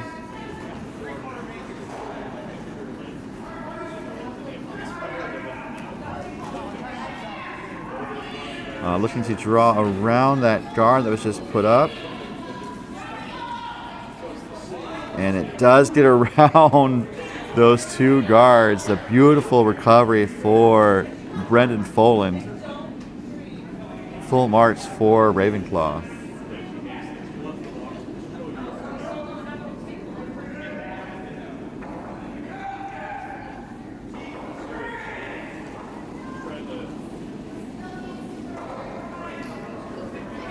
All right, so we have Kenny Duncan throwing out of the hatch.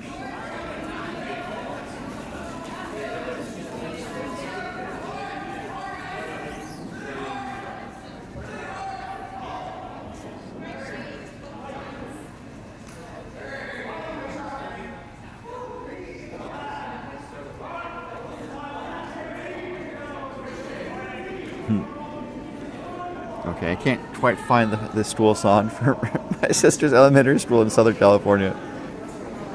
Both of I have 3 sisters. 2 of my sisters went to that school. So Kenny puts up a guard.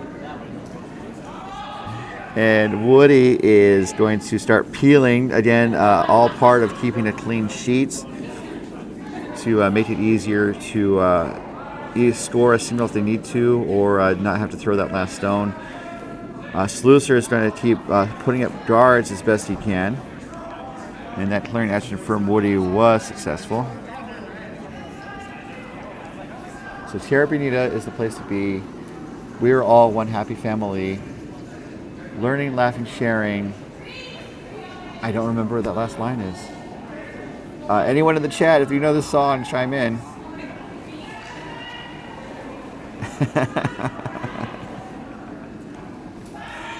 I usually save this stuff for MoPac After Dark, but there is no After Dark. There's only daytime on Championship Sunday.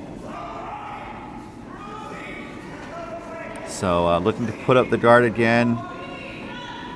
Duncan was doing some encouragement for his front end, and it does get over the hog line and is a really good looking staggered offset center guard. Although Woody could maybe get these stones moving, all 3 of the stones, because they're kind of angled in a certain way that makes it look like they could all be hit, as Wu delivers his last rock of regulation. Looking to at least get rid of 1 or 2. I think 2 would be the primary goal. We're going to get 1, and that's all.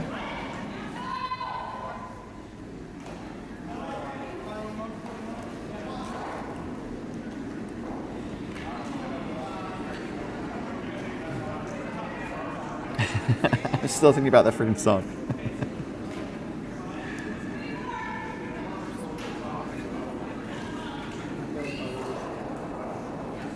So while Jeff Kunkel delivers, looking to put up another guard. Let's get set to do another trip around the rings. I think that might be more effective than thinking of an elementary school song of a school I did not go to. All these games are coming down to the wire, which is awesome. As Kunkel's guard attempt looks to be successful. Right now, it's Tate sitting shot though, so this is kind of benefiting Tate to a degree, and at some point, Sluicer's going to have to draw into the rings to be shots. As we have Wayne Fleming get set to do some more cleanup on aisle C. Got some pepper. Let's see if it's going to douse these guards. Pepper doesn't douse, but you know what I mean. That does peel 1 more of the guards.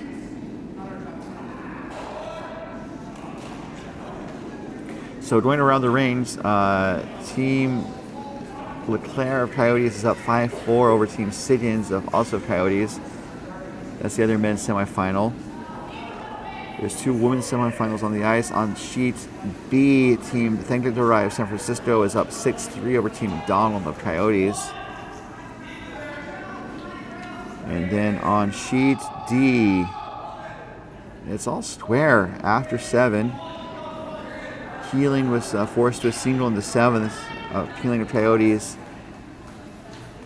So Team Walsh of San Francisco Bay Area Curling has the hammer. All square at 5. So for more sport information and links to the video are available at bonspieler.com. So another guard put up by Kunkel, and so I think that might be the last guard.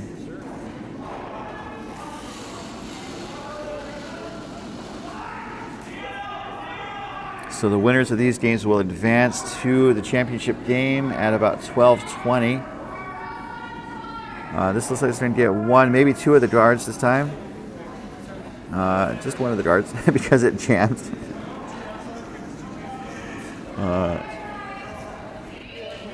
It's been hard to clear all those guards. So now you can see Sluicer and Kunkel tapping the button. That's where they need to go. They need to steal. They have enough cover to hide, so they just need to now hide.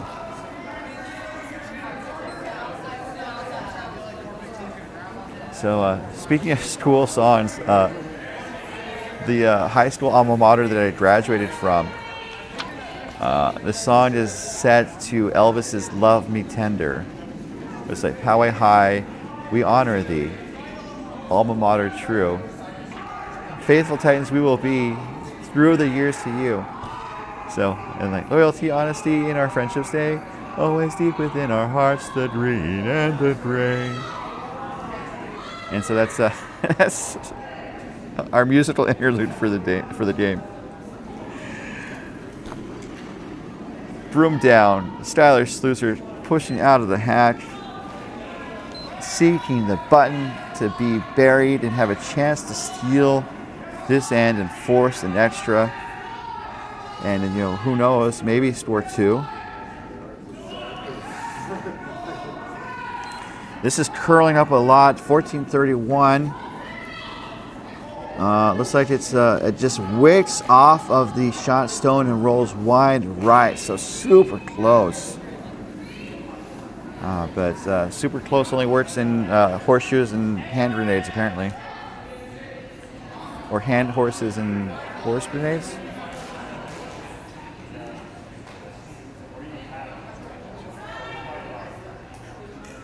So Tate can hit this out and maybe roll under a little bit. Tate is a little tight on time, 2.5 minutes to go, but that should be plenty for 2 shots.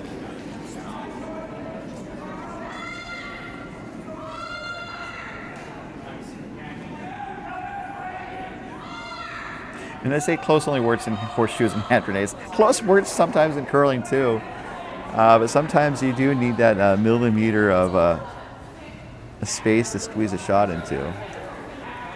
Sometimes, yeah, sometimes the margin of error is decent. Sometimes the margin of error is wafer thin.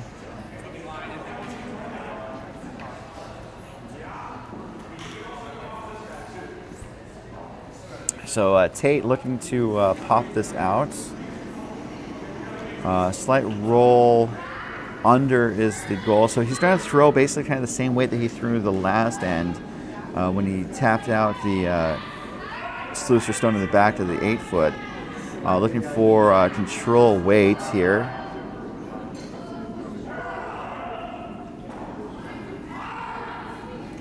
Working to... Okay, so this is going to hit and roll outside. So that does give Sluicer a chance to hit and roll under. And that's going to be basically their only shot for a chance to tie. They could also try and draw again. They did do the draw. It was super close. If they do the draw in their shot, then Tate would basically have like a hit and roll chance. They would hit the stone that they just put up.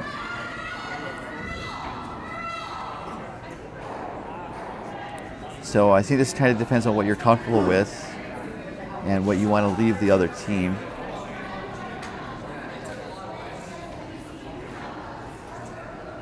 So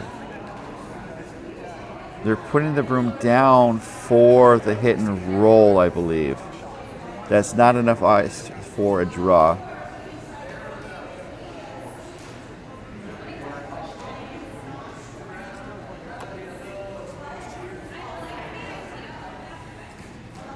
So, looking over their options, they could draw the other side and be buried on the other side. The draw path seems to be open for the edge of the button, and it's a new path. But sometimes you want to leave the other path for the other team to take. That makes sense. So Tate.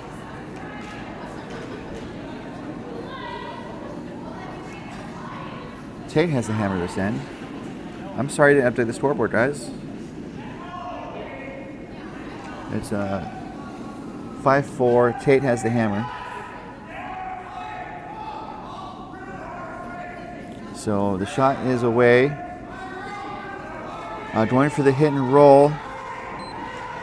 Needs to be shot. And it hits and sticks. And Styler's reaction was emotive, which I wanted to show you guys.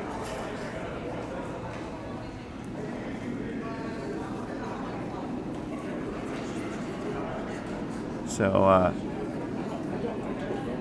hits and sticks. So it basically gives Tate a nose hit for the win. Just any way to make it, anywhere to make it go away. So that does kind of explain why Skyler was a little emotive. Last rock is away, looking for a hit for the win. Just needs to make the red go away, and it's the finals for Team Tate.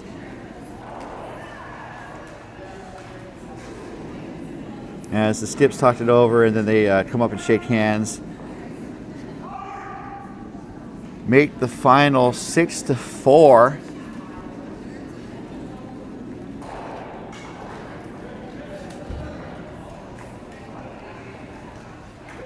And let's go around the range. Let's see if we can maybe join a game in progress, because we have that ability.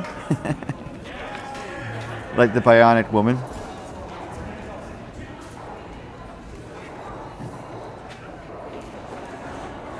1 second.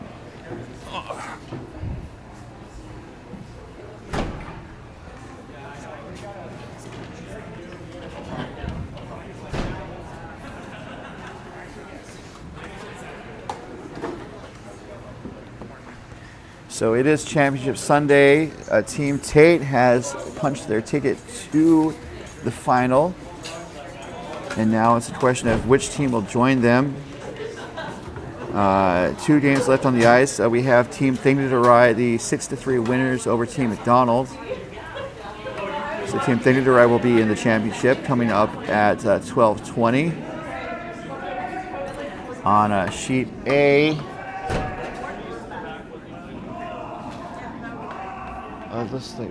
looks like we're almost done with all the games, so we might not be able to jump into any games. But I will update the finishes as we kind of go along. Team Siggins has the Hammer down 1 in 8. Looks like Leclerc might be sitting shot. Siggins is sitting shot.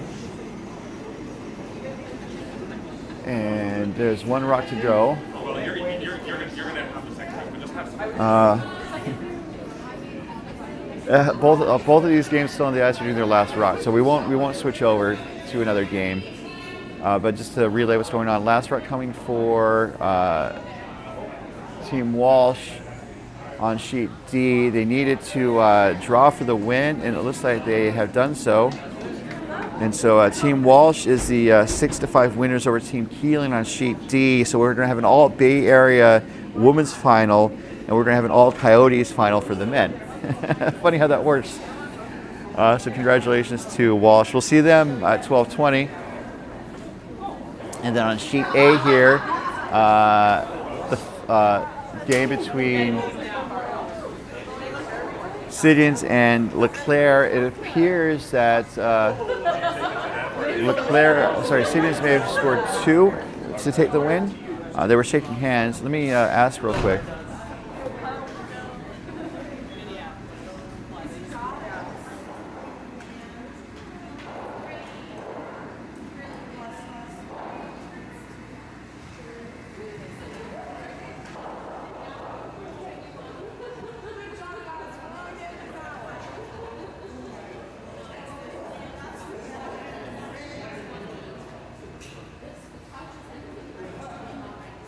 Confirm Siggins got 2 in that 8th end to come back from behind to win and to punch their ticket to the men's final.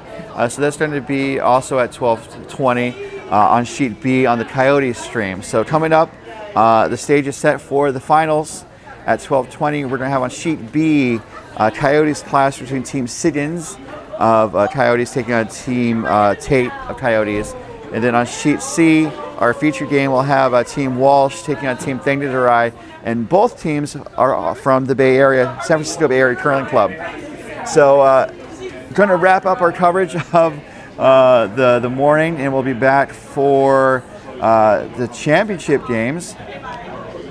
Before we say farewell, just thanks to our sponsors once more, including DoubleTakeout.com.